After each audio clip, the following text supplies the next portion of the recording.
fourth episode of Attractions and Event Industry Chat. If this is your first one, there are 3 other episodes. We're getting different guests on from around the country and different parts of different sectors of the industry, just to talk about their experiences, get a dialogue going, try offer some help and advice, and kind of lift the doom and gloom that's around, or at least try. So with me today, I have David Wash from Zodiac Insurance that's going to be talking about insurance, surprise, surprise, but also some of the other finance and government programs. I've got Jim Coffey from Busy Bee Jumpers and Tent, a party rental company, and I've got Dan Millar. Sorry, Dan, butchering your name, from Acme Party Works and Milko Manufacturing. For those that don't know who I am, Mike from Galaxy. We make multi-ride attachments, inflatable parks. We've been doing this 30 years, based out in Southwest Florida. Don't let my accent fool you. I technically am American. But I'm going to hand it over to our guys and let them introduce yourselves. So, Dave, do you want to take us away? Tell us who you are and what you do, and yeah. Yeah, so we're Zodiac Insurance. We are located in southern New Jersey, between Philadelphia and Atlantic City. And for, I think, about 6 or 7 years now, we've had one unit that specializes in mobile entertainment. We work with Lloyd's of London. We conceived the program and brought it to London in the first place, and it's grown to be a significant part of their revenue. We represent Beasley Insurance Company, which is one of the largest insurers at Lloyd's of London, and we implement the policy as underwriters. We run the underwriting desk here in the United States. So we've been able to do a lot of work through Galaxy and through a lot of the people that use Galaxy equipment, a lot of event operators, a lot of related companies, and so we've got a large book of business full of right now, very nervous people that are having a hard time. We're sitting right next to them. Mike knows we were able to put somewhat of a hold on the insurance for our folks to try to tack on at the end, whatever this does to them, whatever it puts them down. We're able to say, okay, fine, we'll tack that on at the end of your policy. So, right. Good side is I think that helps people. We want to help people. We want to give them everything we can. The bad side is it gives me a seat in the canoe right next to you, because it's, there goes 6 months or 60 days of income for us. But absolutely, we are all in this. We are all in this together. We want to see the other side of this. Right, Jim. Nice to meet you. We don't know each other. This is not just me inviting friends and customers on. I'm trying to get experience from around the country. So I'm eager to hear this as much as anybody else. Introduce yourself and let us know who you are and your company. Yeah, great. Thanks for inviting me, Mike. I appreciate it. I watched your previous 2 shows, and I think it's important for us to feel a sense of community and realize people in this business are not alone, and we're all going through the same struggles. We may not solve any world problems today, but we feel a little better. We realize everyone's in the same boat, and we're trying to pull the rope the same way. And maybe sometimes it feels better to have some common fears around the country with different people. Personally, I own a company called Busy Bee Jumpers and Tents. My partner and myself, Sal, work about 15 miles south of Boston. We're your basic party rental business. We do a lot of colleges and universities inside the city. We do a lot of churches, private events, and graduation parties. So we're hurting as bad as anybody else. All the colleges have gone home in Boston. The city of Boston has shut down all their spring events, all their events for all the children in the city. So, without crying too much, we're in the same boat as everybody else.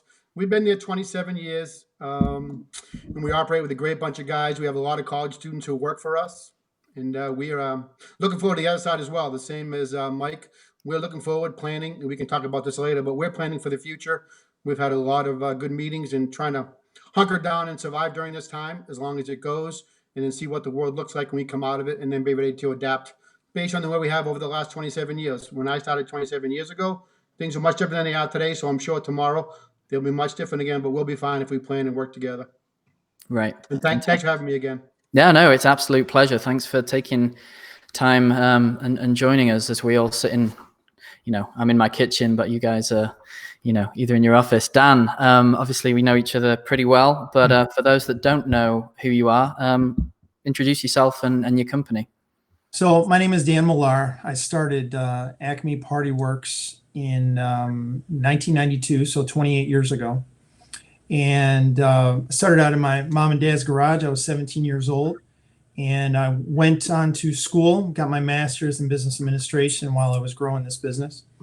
And in 2000, we started diversifying, trying to find something that can fit during the slow times of the winters of like Michigan, maybe during the week, some of those slow times that just don't do well in a party rental business on a Tuesday or something like that. And so we came up with our yard greeting packages, which is doing pretty well right now. There isn't a lot to do in the rental industry right now, so there's lots of activity for these yard signs. And then in 2006, we purchased a portable mini golf company, and we took over the aluminum mini golf course that has been made since 1994. So and we put them with LEDs, and it's quite popular. But today we do about 2,000 events a year. We have about 300 to 400 different pieces of inventory, and we do everything from the backyard party to corporate functions in schools, colleges, and everything in between. And then on my manufacturing side, we sell the yard greetings to people all over the country that want to either go into business or they have a party rental business already established. And then with the mini golf course, we sell them all over the world. And I have customers in many different countries, including even the U.S. military. Right. Yeah. It's and it's great to have so many different perspectives, and including like yourself, and not that we do rentals anymore, but both rentals and manufacturing. I want to talk about how this is obviously this has affected everybody, but it affects everybody in slightly different ways and different experiences.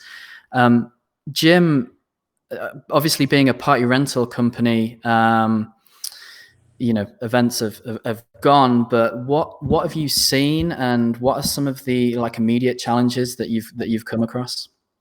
Yeah, so we identified earlier that one of our immediate challenges are going to be our fixed costs. Naturally, we have truck payments, we have equipment loans, we have rent, we have mortgage like everybody else. So our initial strategy was to reach out to all those people and try to control and minimize our fixed costs. We've been able to reduce our auto insurance by eliminating our comprehensive and just keeping on the collision. We've done some work with our landlord. So our fixed cost was our major focus, and it was quickly trying to get ahead of that. Like Mike said earlier, sometimes the first person into the insurance company gets the best deal. So we strategized already to get ahead of our fixed costs and try to shrink those and naturally take care of our staff. We have laid everybody off that works with us, trying to get them some revenue. So we laid them off initially and worked on our fixed costs. And we're just trying to hunker down. We're a seasonal business, so we only have 24 weeks of revenue on a good year. So we're coming into our seasonal time now after planning all winter, budget our money all winter. And now we're heading into our revenue time, and there's a chance that we could have a zero revenue year. So we have some challenges that are somewhat unique to other people in Florida or different parts of the country. But I know a lot of my friends in the Northeast have the same problem.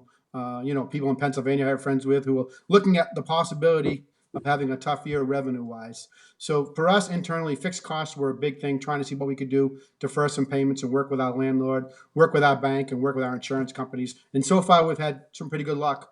I think Mike spoke to it earlier as well. If you pay your bills for the last 20 years, they're willing to take your call. If you have money in the bank and you're not paying your bills, then maybe it's a different story. Right. So we're trying to focus on fixed costs and keep getting as lean as we can to try to shrink down and survive for the no revenue months, and try to come out of this with a breath of life if possible. Right. Which I think it's going to be possible. We're heading towards the end in the Northeast. It seems like New York has already peaked, and hopefully we're heading towards the other side.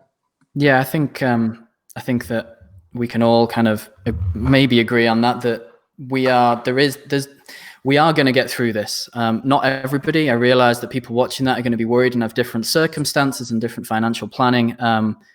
But there is going to be an end to us. This isn't life now for the foreseeable future. I mean, the world's been through so many different disasters that life does go on.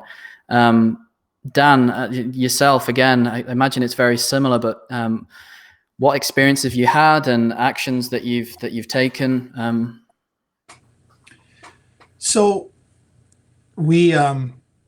I'm the only employee right now. Actually, I'm not even paying myself. Right. I'm still doing some things within the realms that I can. I did lay off all of my employees, but we're still trying to do bookings. We're still trying to do things. There's a a surge of these yard greeting orders that I make, but there's lots of people that want to rent them. And I have people across the country that are wanting to buy. I just have had a huge surge of orders come in.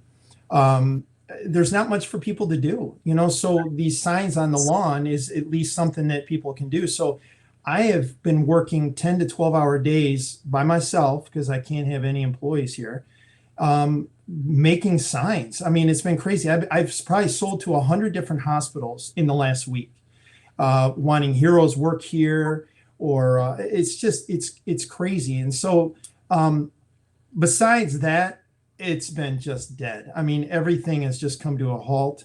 I mean, thankfully, we take deposits on everything. So, I mean, we have deposits that we've taken all the way back from last year that's helping to float us through. And, a Michigan company or a northern company like Jim, you got 6 months out of the year that are you take losses on. Right. And so we have to prepare, as someone that's been in 28 years as well, and Jim's been in 27, you have to have some preparation. You have to have, try to watch your debt and try to be careful with a lot of things. And you can try to steer your way through some of this. But right now, it's all yard greetings for me right now. And right now I'm also, signed up for the PPP as well. So we're hoping to see what happens with that. So. Right. Yeah. And well, it's nice. I mean, in all of that, of the little, I guess it's a nice story that, there's yard signs going out in front of hospitals. That conjures a nice image. Mm-hmm. Before I get on to Dave, just going to talk about ourselves and kind of where we're at as a company, because as a manufacturer, we rely on, rely is maybe slightly strong, but you guys in the party rental industry and event industry are a huge part of our revenue stream for rides, for servicing, for spare parts, that kind of thing. And our income is pretty much like you, dried up to absolutely $0 coming in. So like yourself, I found myself busier than normal, and not paying myself. So here in my kitchen, in my little home office setup, we're still designing. We're still there's still quotes coming in for inflatable parks from around the world. People realize that there is going to be opportunity on the backside of this, and so we've got some exciting parks that are still in development.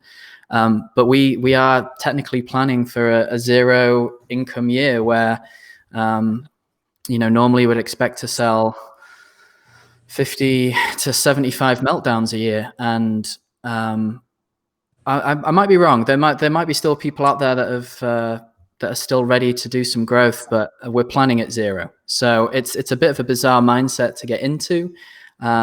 We've had to lay off staff as well. We're working on a skeleton basis, everybody from home.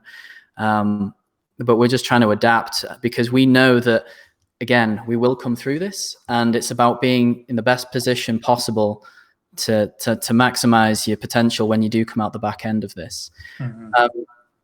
Dave, from an insurance point of view, I mean, everybody, we're all events companies and we rely on each other, and I guess you're no different to a manufacturer. You're providing a service and a product, and how has this affected you guys at Zodiac Insurance? Well, it's a bit different. I mean, an insurance policy runs a full year, and that year it has to be serviced. And it has to be serviced whether we have a continual income or not. So we've kept everyone on. We have a decent capital base. We have some reserves, and they're starting to burn. But that's what they're there for. Unfortunately, you said in the last podcast, it's only money. It's going to have to be spent one way or the other. And right now, we spend that on maintenance and keeping everyone here. Everyone's at home, but they're all on deck. I mean, claims still have to be processed. People's questions have to be answered. As I said, we were able to do a program where we were granting an extension at the end of everyone's policy. Now, initially, we set it up for 60 days. I don't know what this is going to be. Right now, when this first came out on March 15th, I just kind of stuck a finger in the air and said, okay, it's going to be May 15th. So we set up to 60 days. We'll see where that goes. So that's all going to have to be dealt with. For us on a revenue side, again, if we give a 60-day grant to everyone who's in our base of customers, that's 60 days for free. We don't get paid for that. So that's difficult. Like everyone else, we've applied for our PPP money. I hope that we get it. I hope that we're I don't like Lucy pulling the football away. I don't like them granting money, and then the next thing you get is the big scare that there's not going to be enough money, or the banks can't process it, or whatever other excuses there are. They need to do what they say they're going to do. We mentioned no politics. I think right now there are no good politics. The only good politics right now are get things done, and I don't care who does it. So we've sort of taken the same attitude in here of no pride in what we're doing. If a phone has to be answered, I'll answer the phone. Right. If it has to get onto the mailbox and it's not comfortable for people to do that, I'll go to the mailbox. Right. So I think we've always worked that way, but now more than ever, it just doesn't matter. It just has to get done. And gratefully, and it was my wife's idea, we get everybody online once a week, have a beer, have a glass of milk, have whatever you want. But we do one of those, I think it's a Zoom call, and we get everybody in a room and just try to laugh about some things. And that's been helpful. And we're getting to know each other. And most of my employees, I've never seen the inside of their home. Now I've seen everybody's home. I've seen everybody's pet. They have a cat or they have a dog. It'll come up on the camera. And so I'm grateful for that. I don't think I'll forget that when this is over. I want to forget most of this, but I don't want to forget everything. Yeah, you suddenly get to know everybody's taste in pajamas and how tidy. I think as we go through this, I think people that have been watching these would probably know. There's going to be a definite correlation of how long my hair's getting, and I haven't been shaving. So I mean, if we keep going, I'm going to be kind of like Tom Hanks out of Castaway at some point, talking to a soccer ball or something. There's plenty of them around somewhere. Let's we've all touched upon it slightly, but just for those that are watching and people that are interested, just quickly, has everybody applied for PPP? Mm-hmm. Oh yeah. Yeah. And I mean, anybody can jump in straight away. What's their experience been so far of that process? And I mean, just briefly, if you want to talk about. So I don't think I mentioned it previously, but I also own daycare centers. My wife and I own daycare centers. Oh, right. So and we were shut down by the state. So my wife's business watches about 420 children a day, and the state came in and closed her door and said, effective Monday, no more. So we both applied different applications, different FID numbers, and luckily, or I'm not sure if it's lucky or not, but we've both been approved. But now we're evaluating the source of the funds and what the conditions are and what the caveats are going to be with that money and how we can spend it. So I'm not sure it's all moonlight canoes once you get approved by the payroll protection plan. There's some evaluation in there that you have to watch those calculations on how that money is spent, who's returned at what time, and what that ratio is, because it's hard to bring employees back with no one in the daycare business. No one's in the building. We can bring them back, but the catch is they're getting their state unemployment, and they're getting a federal kicker of $600. So for every employee I bring back, I'm taking money out of their pocket because they will lose both of those benefits. Right. So if I bring them back, the payroll protection plan pays me. If I don't, they have an increase in pay by almost $600 a week. That's a lot of money to tell somebody they're going to lose to come back to a daycare center and not work, or a moonwalk company, whatever company you want to do. So we're working through that and trying to find the best time to bring them back for them and for the company, on a financial basis and socially responsibly as well. So it's a tough question. It's not all, yes, we got payroll approved, here's the money. That's when the work begins, once that money is funded to your account, and you have now 8 weeks to make those moves and try to get people paid without taking money out of their pocket. Right. And that's, when these programs conflict with each other, there's I know these are, and I must have said it a million times already, but they're out unprecedented times. So when the government's been rushing out forms and paper forms and new forms, we must have filled in 3 different forms for PPP, but when it finally came down to it, we bank with, this is not a national brand, but we bank with Regions, and it was remarkably smooth in our experience in terms of applying and the documents that they wanted and how to upload them. I can't speak for other banks, but it was very on point. Is that something similar to your experience? I'm just kind of curious to give people an idea that are watching of how it's playing out. Yeah.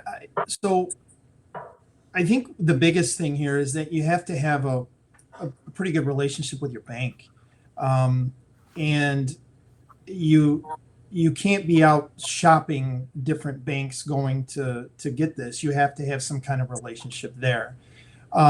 With me, I had gotten the request I had gotten the request. It was like an initial request, which I thought was strange. There was some other people in the industry that I talked to that didn't have that. I'm not sure if any of you guys have seen this, but there was an initial one that came in to me like on Thursday, and it was like 4 questions or 6 questions, and then there was the real one that came into me on Sunday.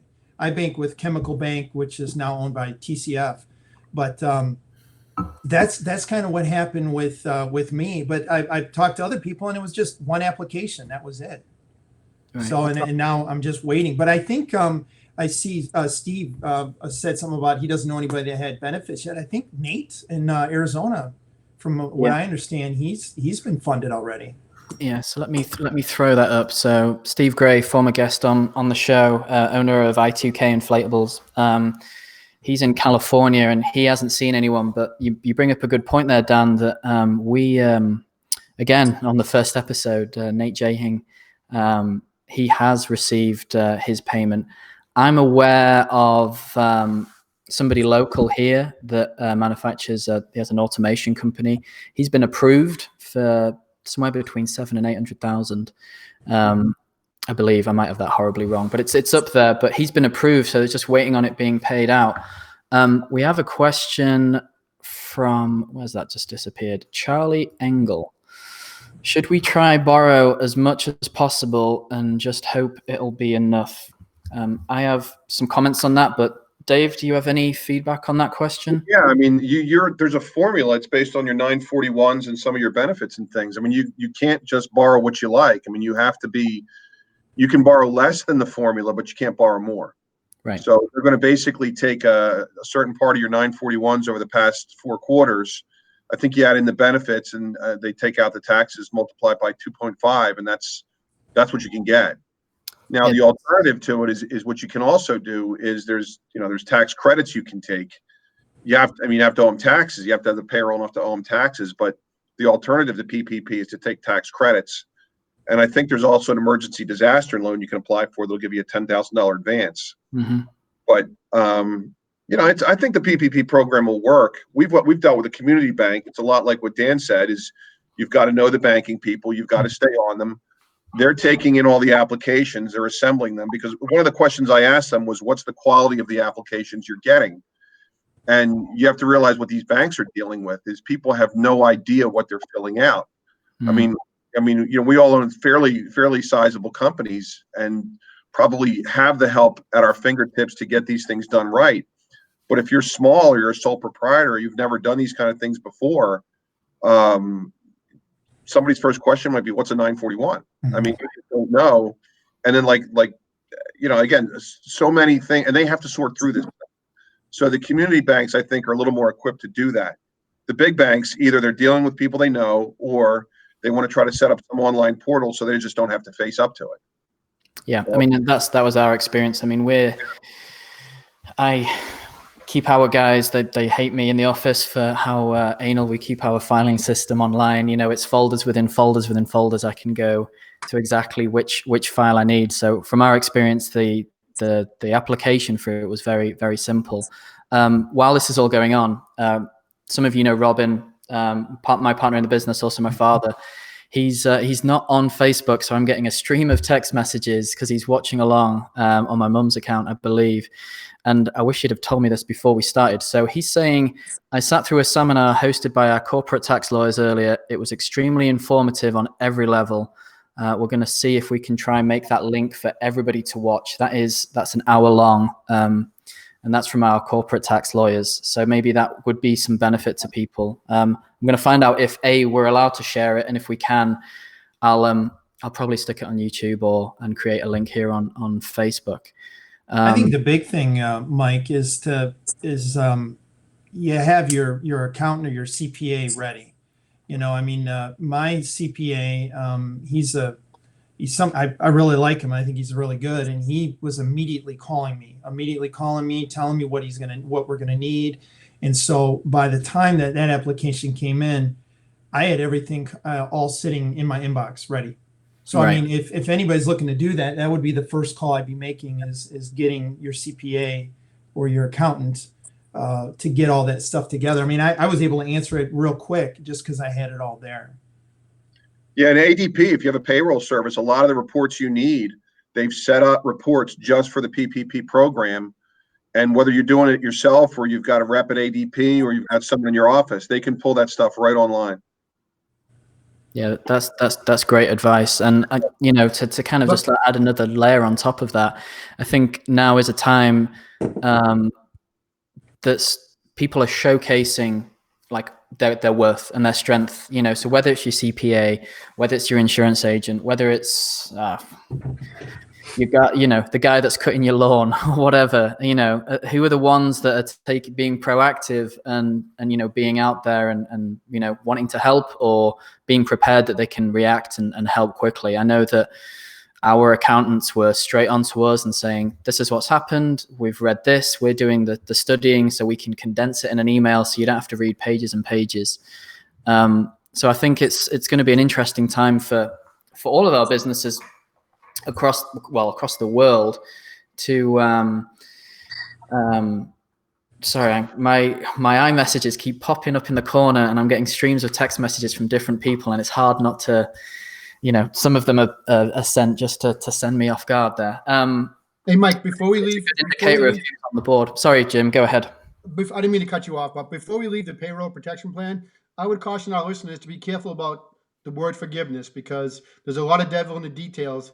And I wouldn't want to spend that money and think it was all coming back to me because there's going to be some ratios and some retention rates that are going to be not just a pencil and paper analysis. It's going to take some time to figure out what you're approved for a forgiveness. So I would be cautious about spending money outside of your payroll. You're thinking that money's all coming back to you because there's going to be some long faces when the forgiveness letters come out that we weren't forgiven everything we were promised initially. That SBA loan has changed a few times, most recently on Friday night at midnight. So I think we're going to have some caution and don't just say, this is all free money. I'm going to spend this money. I'm going to get that back and this back. That would be a naive analysis. I would think. I would be very cautious with what I spend and how I spend that, including your 25% on rent, which is the caveat there. You can only do up to 25% on utilities and rent, which was a late addition to the plan as well. So I know your CPAs are very important. As Dan said, I would work with them again. Once you're approved, that's only the first step. The second step is to work through that process for the next 8 weeks and manage your money very well so you're not surprised with a balance that wasn't forgiven over 2 years payment. Right. The best advice I got on that, and I think it was strong, was to take that money and lockbox it in a separate account. Just keep meticulous records. If you're going to pay ADP or a payroll service, or if you do your own payroll, let it come from that account. If you're going to have other expenses, that's fine. Earmark it as others, show one check coming out and be prepared to answer for it. But you're right. That which is payroll should go directly from a segued account into where the payroll is distributed, so there's no question about it. Because they're gonna, you're right. There's gonna be monkey shine with this, and they're gonna look for it. I think you just have to take it as a cheap loan. You know, I don't know. That's what I'm gonna do, assuming I get it. But you know, my CPA says you can hire everybody back. And as long as you fall, you know, within these guidelines and 75% is going towards that and 25% is the utilities and everything else. But who knows how long this thing's going to go on for. So I think you can have a very negative way of bringing in people with absolutely nothing going on. And then when everything starts up again, all right, guys, now let's get to work. We've been fluffing off for 2 months. And we're going to get that all coming in. But I think ultimately we're going to have a very negative, you're going to get into some bad habits. And so I think if you just take it as a loan, as a 1% loan, and just realize you're going to have to pay it back. I mean, I think you don't have to make your first payment for 6 months. And then I think you have to pay it off in 2 years. Is that right? Right. Yeah, that's a great plan. If that's your plan going in, I think that's a great idea. I wouldn't want someone to think they're going to get a portion forgive that wasn't forgiven. But that's my plan as well. The money we pay back, if we don't get it forgiven, we'll pay it back over 2 years and we'll spend it cautiously. I agree with that theory. Fantastic. Yeah, I mean, you can kind of look at it as retaining those key members. You know, we all have them. I mean, some have more than others, but with those key members of staff that you wouldn't want to lose, you know, those experienced heads. I mean, it's a bit different for us because because we have so many different, because we manufacture everything in house, we have our own, everybody's key, our welders, our fiberglass, our sewers, our marketing team, everybody, without one of them, the whole machine doesn't work. But for more general perspective on party rental companies, I think everybody has that key, that guy that they go to that's been with them a while. They, sorry, not being sexist, guy or woman. That's the organizer that gets the best out of the rest of the staff. And if you can look after those people, it's going to be tough. I know locally we have an inflatable park. It used to be a trampoline park, and they hired 68 part-time teenagers, and that's not what they're going to use PPP for, because they're not open. They had to let them go. But the small crew of management staff that corralled all those teenagers together, they're the ones that, that are trained, that know the processes, that know, with having somebody in an insurance, Dave, the safety guidelines, it's about maintaining your quality and your standard. Like Jim was saying, you have, there's a conundrum here. You have your employees that, and I would love to bring my employees are fantastic. And they're just the benchmark of what we do here. But you bringing them back, we have an incentive with PPP to get this forgiven, and you're going to bring them back for less than what they're making on unemployment. And so it's almost like, that's why I'm going to kind of consider it more of as a loan, because if you don't have a lot to do and they're going to make more money anyway staying on unemployment, we might as well just kind of wait until that time is right, versus bringing them back prematurely and then having to sit around. Right. And I think we for those that are watching, we talked at length and got all our systems in go. We have a little chat before and get to know each other before we actually go live. And Jim, the point you were making earlier, what Dan's just touched upon there, is the communication with staff. If you explain that to them, and so that they can understand, to think, I know that we've experienced it with our crew, that there's this PPP. Why, what's the best way to look after your staff? And it's about keeping that dialogue open. Yeah, I think that's very important. So we're trying to balance their revenue, but their long-term job as well. We've had some guys been with us 18, 20 years. I know these guys want to work. They're not looking to get $1,000 a week to stay home. They're looking long-term to stay employed. But the question is, I think Dan said, when the time's right, to bring them back. The question we agreed on is, when is the time right, and when will that time be right? And how do we shoot that target to try to figure out when that right time is? And I think Dave's he explained it best too. We're not worried about losing money. It's only money. The question is, how do we get that money in their hands at the right time when business comes back to normal, or what the new normal will be, right? Without depriving them of benefits, and that's taking money out of their pocket. A lot of my guys have kids, and they're at different stages of their life. I'm an old man now, but these guys have young children at home they're trying to feed. So it's a different dynamic for me to say, hey, come back and lose $600 a week. We have brand loyalty. That's a lot of money to some guys. If I could be out of business again in November when the season ends again. So It's all about timing and trying to do the right thing by them. But I agree. Communication is important. We have a weekly chat with them. We have newsletters. We update them. We try to keep them engaged with us and let them know what we're working on, and ask for their feedback. I know they're nervous. I know guys are nervous out there in every industry, and they should be. I own the company 27 years. I'd be lying if I didn't say I wasn't nervous some days, right? I think as business owners, we like knowing what's going on. We like control. And this has me with no control again. For the first time in a long time, I think I have no control about where the business is going. We used to budget out 12 months. Now my partner and Sal and I, we budget out 1 week. Where are we next week? That money comes in, we spend. What bills should we pay? What's our next week, as opposed to a 1-year budget, which is very comforting to me. I'm a numbers guy. I like knowing where we are for the next 6 months, and it's nerve-wracking. So I think the guys have nerves as well as we all have nerves in this panel. I think that's a great takeaway for us all, and for anybody watching. The big thing is the communication, and ironically, we're doing this and communicating with all of you, but is speaking to your staff, staying connected, because for as many times, and I've read it so many times on forums and things like that, where we're people's bosses, and there's obviously sometimes negatives that come with it, and people have their opinions, but when it comes to crunch times, I've seen it with our guys is that they have relied on us and they've looked to us for leadership and for guidance, and that communication, no matter how small. I mean, we have a group text message with all the staff, seeing what they're going up to, making sure everyone's family's safe and healthy, and if they have any questions. And we shared, everybody's got each other's cell phone, so I'm not unreachable. I'm not suffering. I'm suffering like everybody else. And again, I get that translates over to your customers as well, is that just dialogue. It's not a case of I need to advertise, I need to sell to people. It's inform and build that community, whether it's your internal staff or the bigger picture of your community that you're doing events for. I know that Dave, you in your email, for people that don't sign up, it's a good one to get. It's not a sales thing. If you sign up at zodiacinsurance.com, you guys are sending out emails, just keeping people informed and kind of looking after your community. Sorry, I should have made notes, but what was the email that you guys have just sent out? Well, the one we did yesterday, and I think it's important, it ties a little bit into PPP. There's a lot of financial information that's being passed around over the internet. A lot of things going out in email, a lot of things you're going to be getting back and forth from accountants. And it was about, taking a little bit of time. One of the things you can control is your cyber life of your company. And just doing, we listed 8 or 9 basic things that you can do.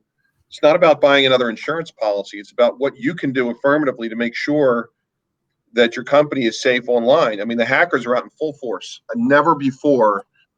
There's nothing to do and all day to do it. And I can tell you the cybercrime is at its apex right now.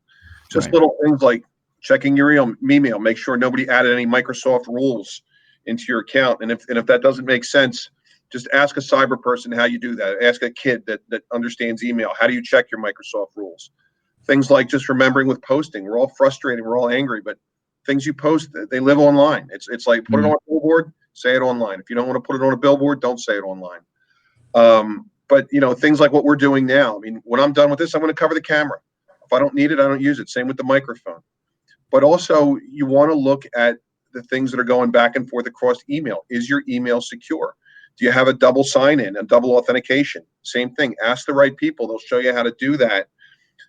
And lastly, emails that you get. We've had them in this office where someone gives instruction about, send gift certificates or do this or do that. If it doesn't make sense, then you need to call the person that sent it and see what it is they're saying. But lastly, the person in your organization that has the least understanding of cyber issues, that's how strong your organization is. The weakest link, they'll find it.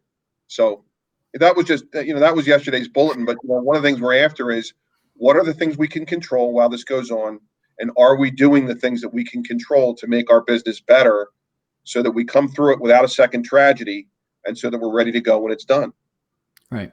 Yeah. I think just it feels to some that maybe it's off topic, but it's a hot button issue and it is important, but it still maintains that community communication and that we're all in.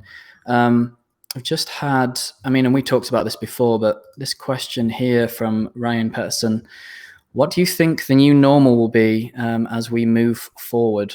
I'll throw that out there. Whoever wants to pick that one up first. I think we have to expect either June or July where things are kind of, I wouldn't say back to normal. I would say they're, at least things are a little bit more open. But I think from a rental perspective, I think you're going to see, a lot of backyard parties, lots of small exclusive things. You're not going to, and maybe I'm wrong, but I don't think the corporates are going to be back yet. I just don't know if they're going to be ready yet. I think if we can get through this summer and there's no resurgence of this thing coming back, I think you might see a good fall for a lot of schools and a lot of celebrations as long as we feel confident enough. But I think humanity as itself, I think there's a lot of adjustments we got to make. It's going to take a while, I think, but I think maybe the backyard stuff, I don't know. What do you think, Jim? I'm hopeful. Yeah, that would be the best news, right? I think the key question Ryan makes is, what's the new normal, right? That's kind of a loaded question. What's the new normal? After 9/11, TSA became the new normal for travel, right?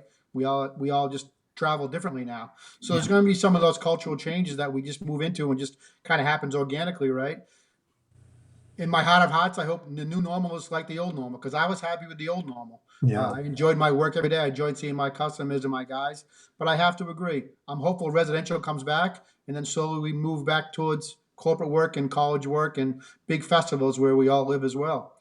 I guess the big question would be, if we get a vaccine or we get some kind of a cure, would that change things a little bit, right? How do we social distance? In this business, we have to always social distance. What will technology change for us as far as social gathering? So I'm hopeful that you're right, and I want to agree with you. I guess I would say I'm cautiously optimistic that we'll have a good residential summer and move going back towards corporate work, I hope. But that's very possible, I think. I hope so. Yeah.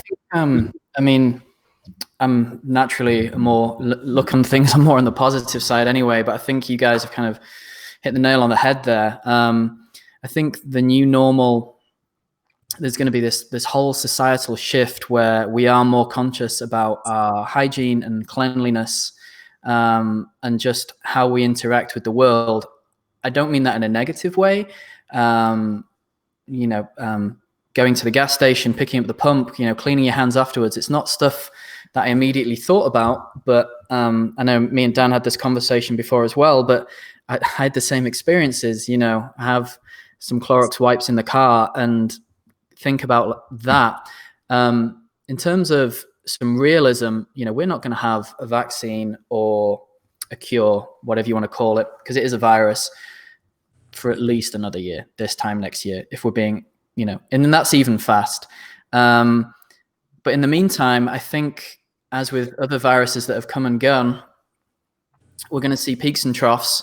And I think what we need to do in terms of the new normal is scalability, is that we start off small and we build that confidence from our companies and with our customer base, whether that be outdoor rentals, festivals, or even corporates, or even into indoor play.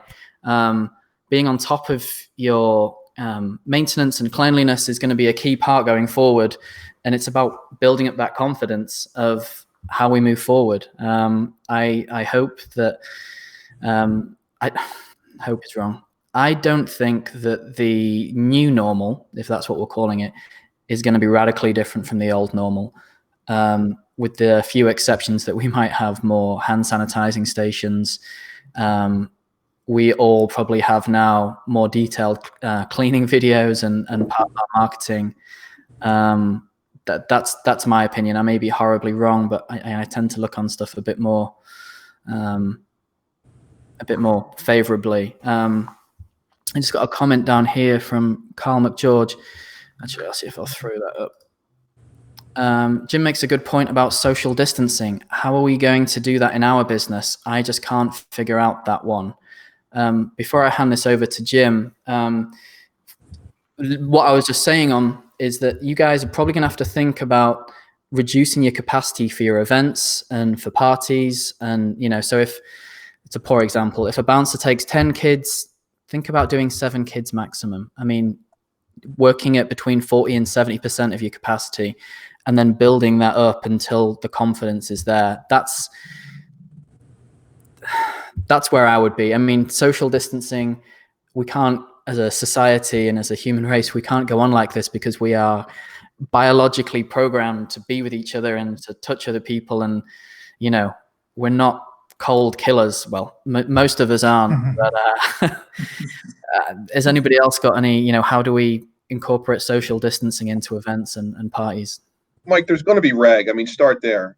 There's undoubtedly going to be some form of regulation that's it's going to start with restaurants. They've already started to have conversations about capacity. It's going to be like the fire marshal started all over again with how many people in a building and how many can sit at a bar. And it's going to be regs about how to have a queue line and all kinds of things like that.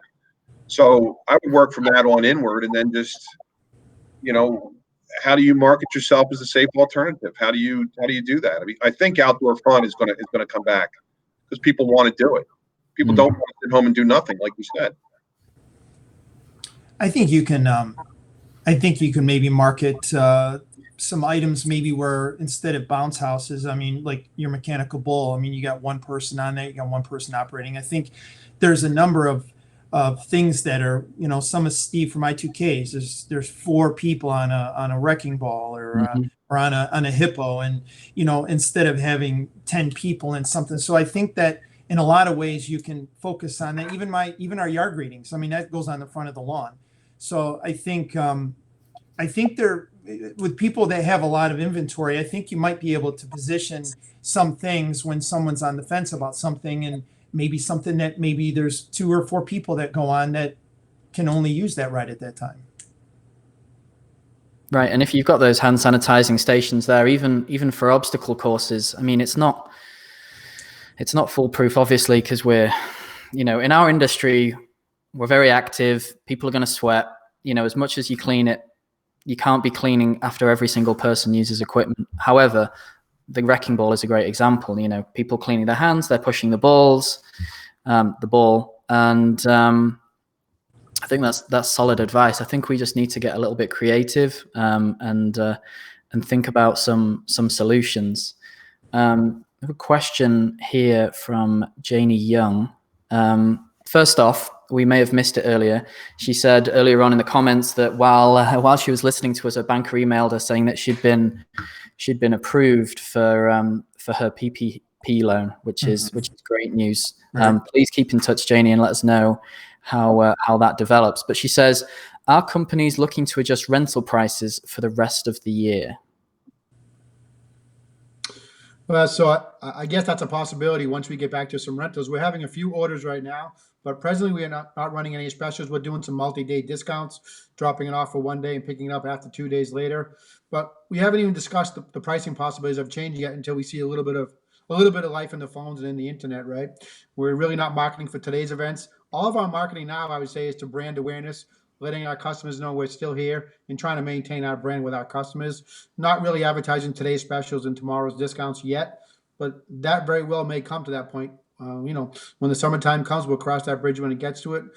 But residential may be where we live. I agree with Dan. We may live in residential all summer, so we may have some specials, and I would entertain dropping our prices a little bit in the summertime to try to make some transactions happen. I'm not sure how effective it would be, but everything's possible at this point.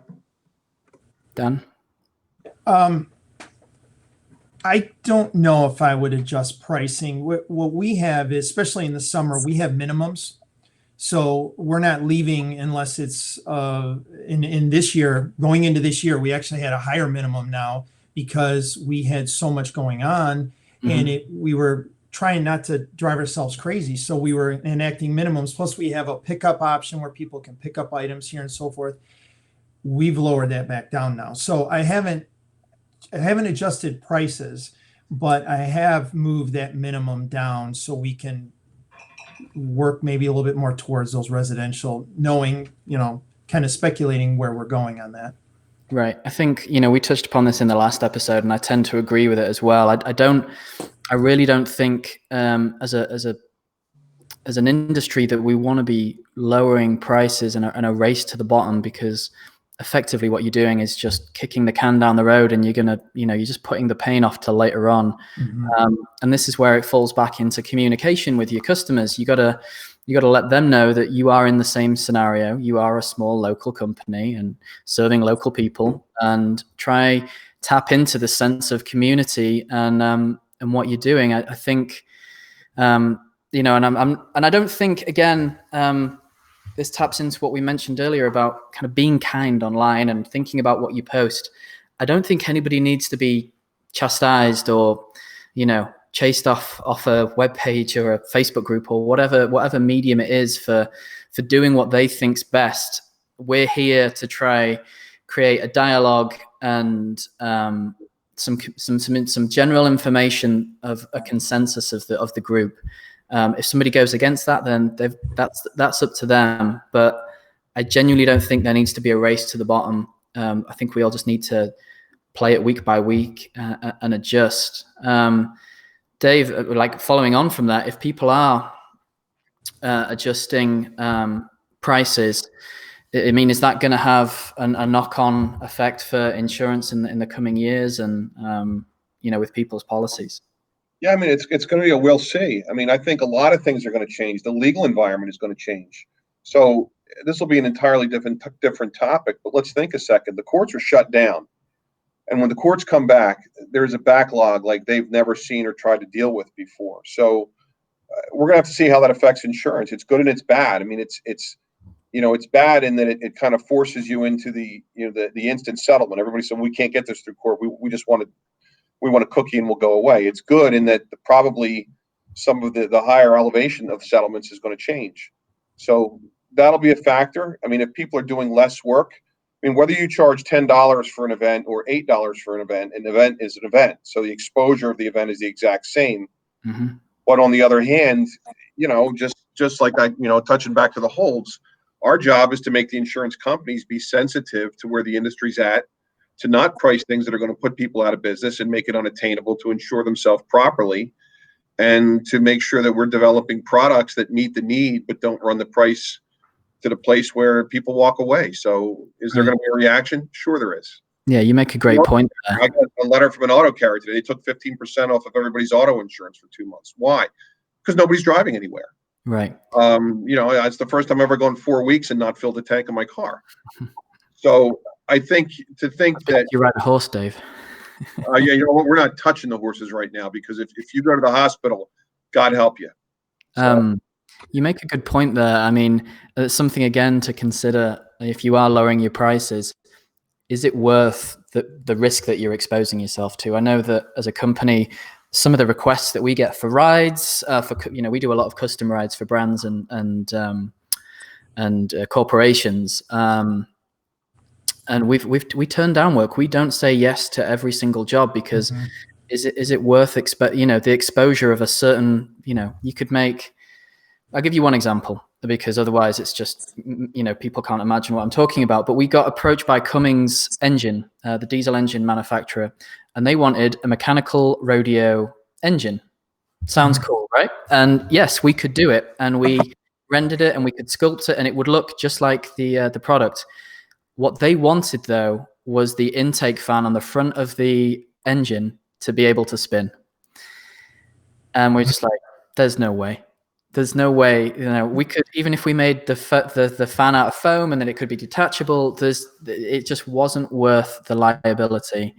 And I mean, stuff like that, they're $30,000, $40,000 sculpts and jobs to make a custom ride. And sometimes you've just got to say the exposure, if somebody gets hurt by a rotating fan on a 6-foot engine, it's just not worth it. So apply that to your own company. And if you are leaving a bouncer, a slide, an obstacle course unattended for a week, I mean, do you put in some different protocols? Do you have to check in on it to make sure it's still anchored correctly, that that it's maintained correctly? Think about this and think about your exposure if you are taking some actions and getting things out there. Let me take a different point of view, Mike. Yeah. So what value does a discounted rental have to your overall business, for your employees, for your brand awareness, and for educating the customer that moonwalks are still okay to use? So you drive by the store, you're getting a cup of coffee, you see 2 or 3 moonwalks on my neighborhood, right? That regenerates possibly the whole business, that, hey, people are doing moonwalks again. Hey, people are renting slides again. So I've done that. I've kept my customers happy. I haven't let them go to find somebody else. I've kept my guys happy, and I know my margins. So there's risk in every transaction I make. So my margins may shrink a little, but am I doing that to save my business and possibly maintain my base? I think there's some inherent value there that people on Facebook overlook by, I don't do discounts. But it's not just about discounts. It's easy to say no and easy to say yes. I can see both sides. But in this time right now, if I could put out 10 moonwalks at a slight discount and try to get that whole feeling that moonwalks are okay again. Hey, Busy Bee's clean. Hey, their guys are working. Yeah, I see their trucks. You don't even see the moonwalk, but you see the truck going down the street every morning, right? Hey, these guys are back in business. Yeah. Maybe I'll use them again for a backyard party. I think there's some inherent value to that beyond the discount that I may lose.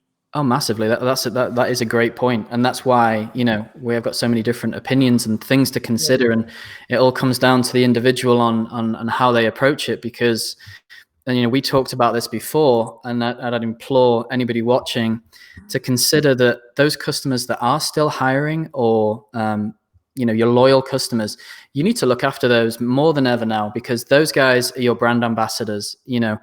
call them your brand ambassadors, because like you just said, Jim, you see a slide out, and you see maybe just their kids' families, just playing on it. There might be only 5 kids on a slide from that family, that household, but it's the bigger picture of like, life seems like life is going on. And it's about, again, communicating with your customers that we're still here, we are surviving, and we're still working, and we're still here to service you. Yeah. Hopefully their kids drive by and see it too and tell their dad they want one of those. Yeah, exactly. I mean, and if you've got no rentals, and if you haven't paused your insurance on your truck, most of us have got branding all over the side of our trucks. So, it is a driving billboard, be in people's peripheral vision. And, if we're going to have to get a little bit creative with your marketing. I mean, Corey McCoy, local here in Sarasota, awesome point, Jim. I think by knowing your margins, this really allows you to have the flexibility to do that. And I think, on Corey's point there, we can all come out of this period of time better at our own businesses, knowing our own businesses better, and certainly the processes. I think Corey's used this quarantine time better than anybody in the country. Right. He has a daily plan. He shares it with us. He's had a great 2 weeks. He's been busy. Right, exactly. I had a question that maybe, well, I'm going to get Dan's input on it as well, but I know that I'm going to be able to maybe speak to it a bit more from a bit more background. Where's Don? There you are. Your friend Don, our friend Don. Yeah. What do you think IAPA will look like this year if they have it at all? So first off, IAPA is happening. I can say that unequivocally because, I'm on multiple committees and task forces within the association.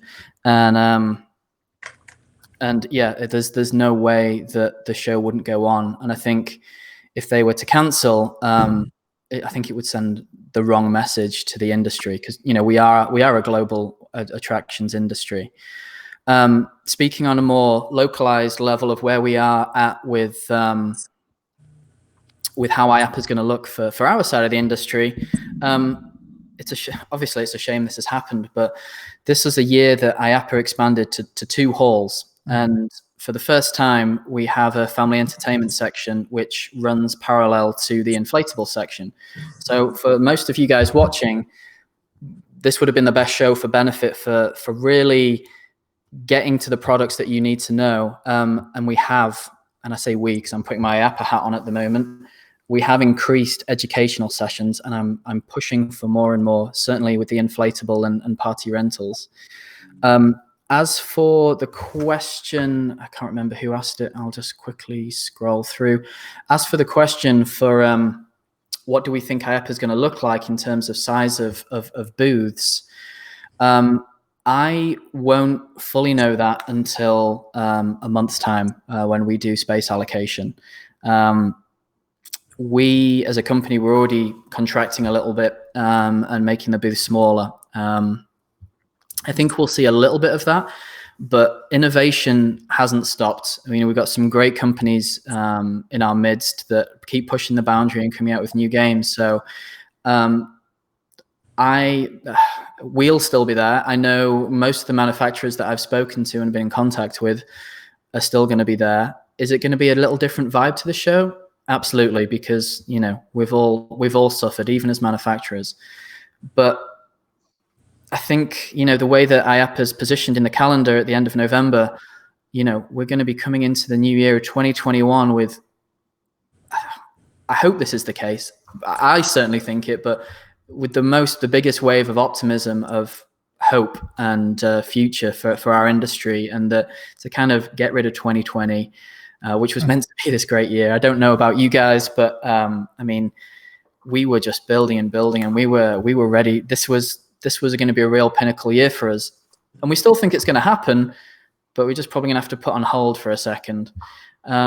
So, I mean, Dan, you're a manufacturer as well. Have you considered what IAPA, even if you're attending, what IAPA looks like for you? I've thought a lot about it. Boy, I wish I had a good answer. I think that if well, you said it's going on. it's hard to believe people are going to have money to spend. Right. That's the one thing I'm worried about. I worry about that. I worry about,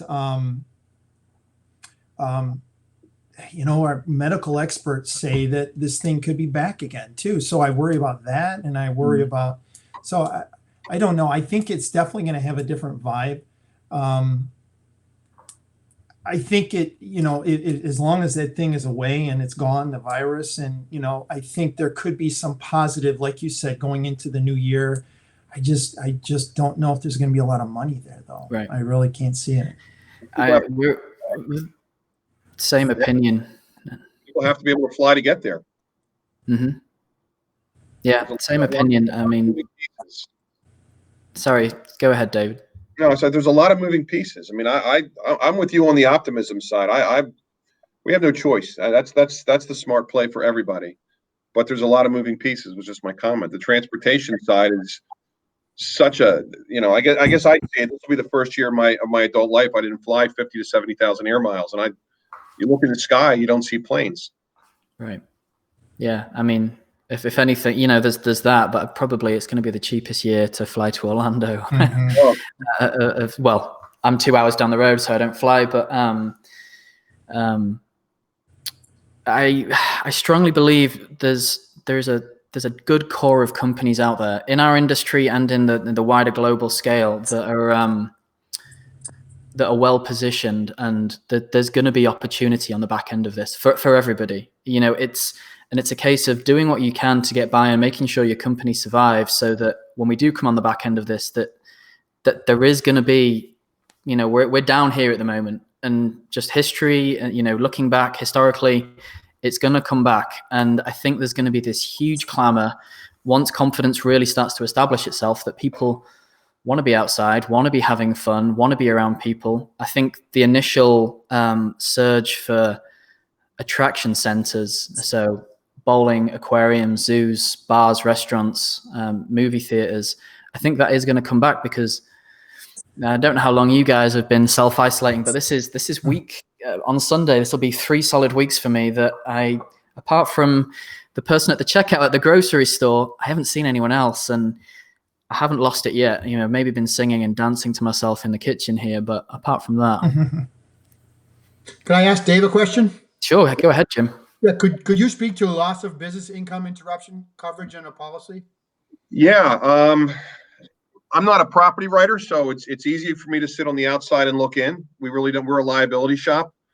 I'll tell you what I know to be true. If they paid the claims, the statistic, as last I heard, it was on every month, every carrier paying business income claims would surrender 72 times their annual property income. So the problem you have is mathematically it doesn't work. Mathematically, it's not possible. They didn't underwrite for it. They didn't price for it. If they paid those claims, the fallout would be the insurance companies would bankrupt. Then you would see all of the bonds that are bought by municipal funds, the bonds that are bought by unions and pension funds, they would collapse. So if you look at it from the outside, it's not a possibility. A mathematical, it doesn't work. Right. That doesn't help people's perceptions. They say, hey, that doesn't help me get paid. I want my money. Property claims are always linked to events. They're linked to fires, they're linked to floods, they're linked to things like that. There's always been special provisions. So the government has a side fund for things like a war, things like terrorism. They set up a terrorism fund. They have one for quake. They just never did it for pandemic. Now you'll watch that get done in the rearview mirror. But all the big companies, Hartford, Travelers, they've all put out, they're trying to protect their agents. So they put out a letter that the agents used that say, hey, give this to your clients. It's not you, it's us. We're not covering this. I understand it. I understand why. And again, it's simple math. But if you're the guy who's looking for business income, that doesn't help the way you feel about it. So I just factually, just think of that number, 72 times their annual intake of property premium just to pay the claims, just for that one coverage, just for 1 month. I guess that's why the government's trying to paper this over. And they can print money, they can start printing bills with, Ronald McDonald's face on it. It just doesn't matter. They can't paper this over. Nobody can. Right. That's a great question, Jim. I wish I could answer it better, and I wish I could. No, that makes total sense. I agree with you. I have it in my policy that if your government shuts you down, we'll pay your income, but I don't see that happening. Yeah. Yeah. No, they're not. They're going to be careful. They're going to word things in a way that it doesn't trigger things, because they know the fallout is bankrupt insurance companies, which means bankrupt pension funds, which means, it's just red ink spilling out. It's the blood flows everywhere. Right. Yeah. Yeah. I think, from you guys are up north, and your local governors seem to have been a bit more on the ball than down here in Florida. But that was part of the reason that there wasn't a government mandated stay-at-home order, because they were trying to limit those claims. And I know people like hairdressers and restaurant workers were struggling because it was suggested you stay at home, but there was no actual government mandate, which doesn't help. The uncertainty doesn't help anybody. Michael Bain just commented, Trump just commented today that I'll throw this up so we can read it. Trump just commented today that he thought business interruption should be covered and will look at it. Maybe government steps in and funds. So, as we all know, things are developing, if not on a daily basis, sometimes an hourly basis, on how things are changing. And on that, just slight sidebar, I'd encourage you all just to take some time away from screens. I know that I'm surrounded here, TVs, phones, iPads, but for your own sanity, you don't have to have the news rolling 24 hours, because it will amplify things and send you a bit mad. Yeah. Just looking through any. I've got a question here for Dan from JP Party Rentals. Have you had any issues with people canceling manufacturing orders? I have not yet, at least. I know Jordan actually has a golf on order from me right now from JP. I kind of expected some phone calls, but I haven't gotten any yet. I'm sitting on a lot of golfs here. There was deposits. I'm sure you are too, Mike. Sitting on orders. So I have a warehouse full of golfs that are ready to go, but with deposits on them. But and I understand. It's panic right now. So, but I have not had any full cancellations yet. Yeah, no, we haven't had any full cancellations. We sold a hell of a lot of sealed arm sweepers for the Meltdown, the new improvements, and that product is made and on the shelf, and majority of them are fully paid out. And we had a request for refunds, but at that point the product's been made, it's sat here ready to ship out. It's difficult, and we're understanding that we're all in this together. We literally couldn't afford to start, when product is finished and made and the final step of to be shipped out, that we couldn't be offering full refunds at this point of view. Right.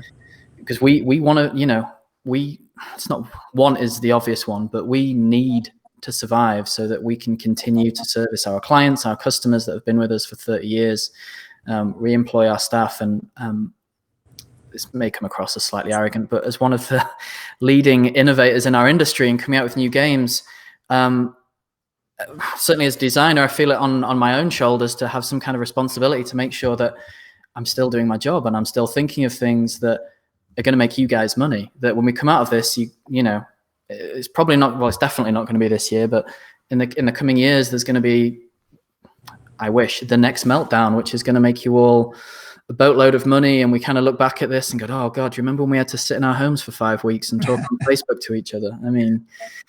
I don't know.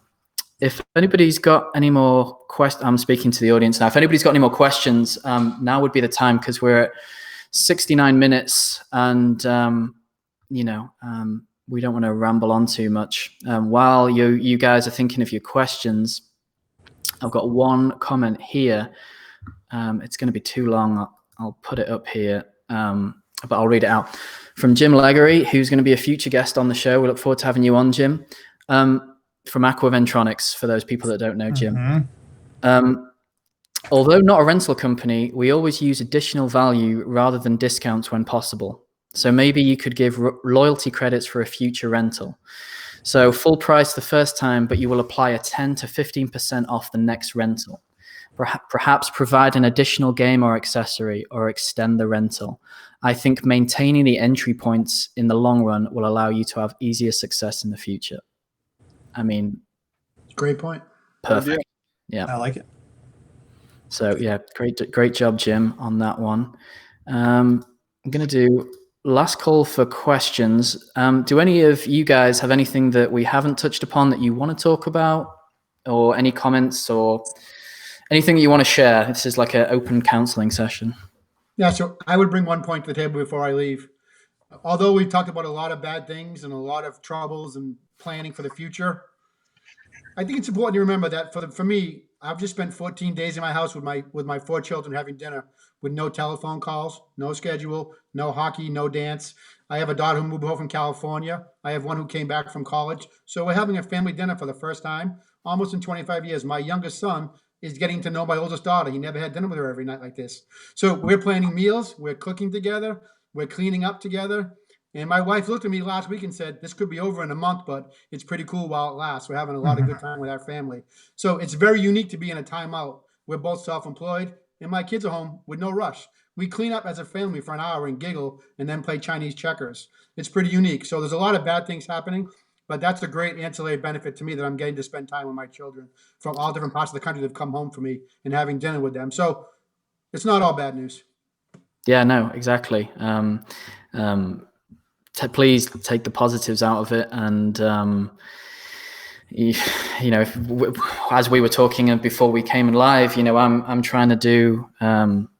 Shockingly, I should be fluent by now, but I'm trying to do an hour of Spanish a day and trying to, you know, improve myself as well as working on systems and education for the company and seeing how we can do things better and taking the positive that way. I'm not going to lie, I'm jealous of you guys that are quarantined with people. I'm rattling around in here by myself, so that's probably one of my main drivers for speaking to you, Dan. Any positives that we want to sign off on? I think we can all learn something from this. You know, you go back through. So in 28 years, I've steered my way through a number of crises. This one being the worst, but you know, in 9/11, you got the recession in 08, and then we had a little recession in 99, 2000, which made me do some changes. But you know, I think it was Jason Kennard that posted something maybe a week ago or so that said, you know, something about, you know, trying to position yourself, trying to find other avenues to try to make money, whether it's during a slow season or, you know, thinking when the business is back, you know, during a slow season or something that can complement. And I think that I think we can kind of learn maybe ways of budgeting a little bit better, ways of, you know, maybe utilizing your equipment versus just buying everything and then all of a sudden when something happens, you're in trouble. Mm-hmm. And maybe living life a little bit. I live life kind of light, you know, and I think that when situations happen, you can roll into it a little bit easier, you know. But I think using this time, we talked about it in the, you know, prior to this, this time that we have off, whether it's going to go through May or June or whatever, it's easy to get lazy right now. And so get up and do something. Get up early, watch some self-help videos or something, or do some yoga or some stuff to, you know, to try to improve your business. But I think we can all you just got to get out of that rut. Yeah, I think that's important. I mean, I know I'm trying to find a second person. I know that Masterclass, if people know what that is, I'm sure you've had the advertisements across social media at some point. They're doing a buy one, share one, so you can effectively split your membership in half. And these are from every business in the world, the leaders, you know, especially Bob Iger, the just outgoing CEO of Disney, teaching you how to run your business better. It's meant to be normally $15 a month, I think. I might be wrong on that, but you could split that in half and share it with somebody. So I'm strongly considering that and listening to a lot of Audible. Anything you want to sign off positive with, Dave? I mean, for us, it's just been personally and professionally. What are the things that I can control? Because, you know, and I'm like everyone else. I'm afraid. I'm afraid for my business. I don't want to hurt the people that depend on us and that depend on their jobs here. And everyone's afraid, but you get back and say, okay, what is it I can control? Make a list and work on them. Personally, it's what can I fix? What have I put off around my house? What am I embarrassed that I should have done this a long time ago and I haven't done it? So get up and do it. Business wise, how can I meet needs? How can I stop and get out of my little world of pity and meet needs for other people? And then, once in a while, remember that there are people that are sick, and that's why we're all in this position. And a lot of them, they have cancers and they have diabetes. They have things that the prospects aren't good, and the prospects are a whole lot better for probably all four of us and probably for a lot of the people that are watching this. So just remember that and get back to doing the things you should do, and then have faith that it's going to be better. Absolutely. I want to thank you all for joining me. Don't go anywhere yet. Even when we go off live, we'll have a little chat afterwards. But I wanted to thank you all for joining us and offering your opinions. If you find something else out and want to get back involved, we'll be doing more of these. As a call out to the audience, if you do, I know I have a list of shows that I'm kind of putting together. If you do really, really want to get involved and have something to talk about, please get in touch, leave a comment below, send a message to the Galaxy Multi-Rides page, or reach out to me personally for those that know me. My email is mike@galaxymultirides.com.